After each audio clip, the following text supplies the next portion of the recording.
Hi, this is Chris with firstcenturychristianity.net. Thank you so much for giving me a few minutes of your day to study the Bible. And hopefully, these messages and studies are helping you in your walk with God and His Son, and helping to explain the Bible in ways that find you well, in ways that help you along with your walk. Please like, subscribe, share these messages around. Help us to spread the gospel and spread the truth that we are supposed to be keeping Yahweh's commandments while believing in Yeshua, and that this is actually the way from Genesis to Revelation.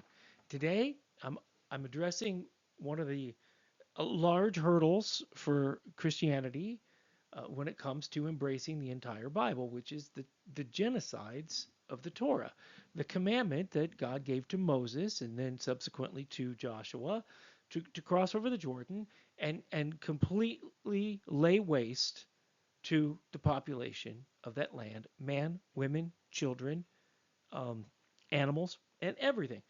He actually tells us why he does that. It's not arbitrary. A lot of people are conditioned against the Old Testament and they just see these genocides and they say, well, New Testament, new God. New Testament, new loving God. Old Testament, mean old God. That's not true. There's only one God. His name's Yahweh. He has a son named Yeshua, who's the Messiah. And from Genesis to Revelation, it's the entire story of our relationship with them, mankind's relationship with God and his son. And there's a reason why he told Moses to issue the command to eradicate the people of Canaan. It's because of stuff that they did wrong.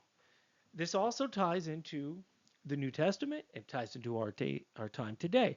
We've got some new people coming into the assembly, and one lady very properly and accurately is asked, "Okay, explain why this stuff matters today. Explain why this stuff matters in the New Testament." Well, you know what? I'm going to actually start with that one. I'm going to explain why this stuff matters to us today.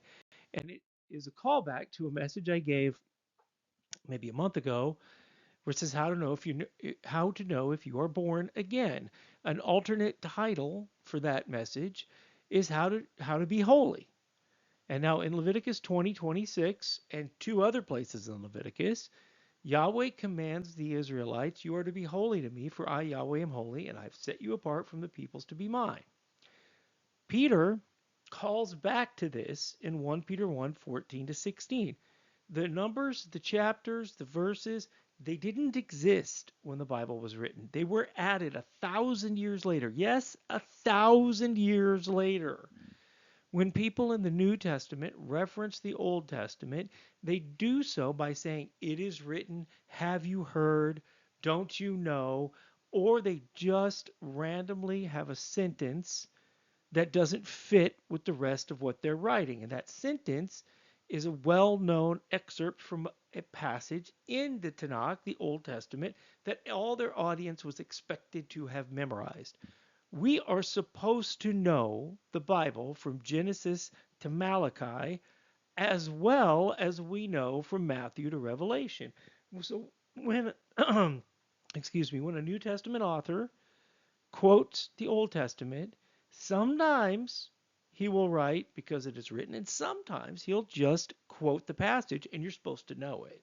So Peter does this in 1 Peter 1:14-16. As obedient children, do not be conformed to the former lusts which were yours in your ignorance, but like the Holy One who called you, be holy yourselves also in all your behavior, because it is written, "You shall be holy, for I am holy."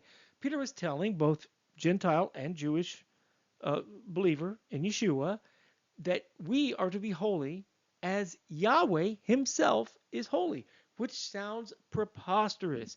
We can't possibly be as holy as Yahweh. That's quite true. We can't possibly. But Yahweh did give us commandments on how to be holy. Three places in the book of Leviticus. Today we're talking about chapter 20 because that's the part that explains the genocides too. Wow. Isn't that something?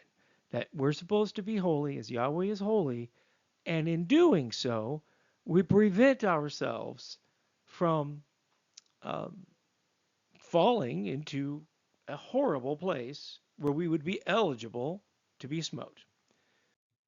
And this is for mature audiences only, because chapter 20 of Leviticus explains why the people and their animals had to be destroyed, because the people were having sex with the animals.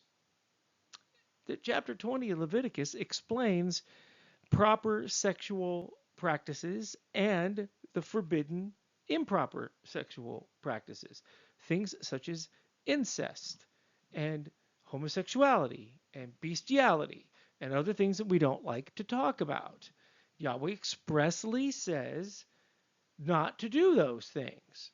He expressly says who to not have sex with of your family, of your immediate family, and all sorts of debauchery that does actually happen today, and probably more than we would ever like to imagine.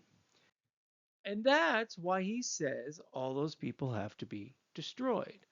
Moreover, you shall not follow the customs of the nation which I will drive out before you, for they did all these things. Therefore I have abhorred them. Hence I've said to you, you are to possess their land, and I myself will give it to you to possess it, a land flowing with milk and honey. I am Yahweh your Elohim, who has separated you from the peoples. You are therefore to make a distinction between the clean animal and the unclean, between the unclean bird and the clean. You shall not make yourselves detestable by animal or by bird or by anything that creeps on the ground, which I have separated for you as unclean. Thus you are to be holy to me, for I, Yahweh, am holy, and I have set you apart from the peoples to be mine. Now, I included this clean and unclean part at the end of the book of end of the chapter 20 of Leviticus. Yes, I just used the chapter number, even though I just said the chapters don't exist. Gotta play the cards we've been dealt. You know what I mean? But please go read chapter 20 on your own. Go read chapter 20, start to finish, to understand the sex sin that the people of Canaan were committing, which included bestiality. And then Yahweh closes it off and says he's made a distinction between the clean animal and the unclean. And Peter ties us to this. When Peter commands us to be holy as God is holy, and we don't do the things which were ours in the former lust, the people who converted, specifically people who were not Jews, who were doing the sins of Leviticus 20, who accepted Yeshua as the Messiah and adopted the Torah and stopped doing those things because they were adopted children of Abraham, and thus the Torah applies to them. I've been on a rant lately because they're both very convincing Christian preachers and very convincing Messianic Jewish preachers who are out there telling you that the Torah doesn't apply to you. I have no idea why the Messianics would do this. Messianic Jewish people, not Messianic. I'm not Jewish. I call myself Messianic because I believe in the Hebrew Messiah, and I live the way the Hebrew Messiah lived because that's why he lived. He didn't live that way so that I could continue being a pagan Gentile and just say I believe in him and do whatever I want to do. No, and Peter even backs that up by commanding us to be holy as Yahweh is holy, which these verses apply to us all. Now, how does this tie into the end times? Revelation 18, 1 through 3. After these things I saw another angel coming down from heaven, having great authority, and the earth was illumined with his glory. And he cried out with a mighty voice, saying, Fallen, fallen is Babylon the Great. She's become a dwelling place of demons, and a prison of every unclean spirit, and a prison of every unclean and hateful bird. For all the nations have drunk of the wine of the passion of her immorality, and the kings of the earth have committed acts of immorality with her.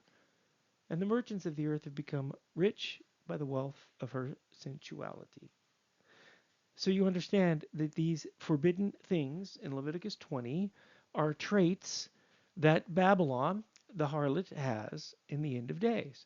We often talk about this Babylonian harlotry as the mixing of religions, which it is, but it is also literally doing these immoral things.